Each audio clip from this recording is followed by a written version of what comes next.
How do you be in the world and not of the world? That is the trick question, right? Is that the question you keep asking yourself? There's so many distractions, so much to do, so many responsibilities, debt, making money, arguments, social media, so many things, so many distractions. But let's take this. What is the most important thing? Your relationship with God and your family and what you can do in this world. What is your purpose? And I know, myself included, what is my purpose? I'm here. I do know we're here to share goodness and hope and love.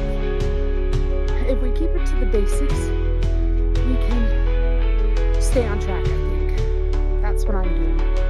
Sometimes there'll be small little inspirations in the day and whisperings to go help another and act on that. That's what we need to do, is act on those impressions. I hope you have purpose today and do something good.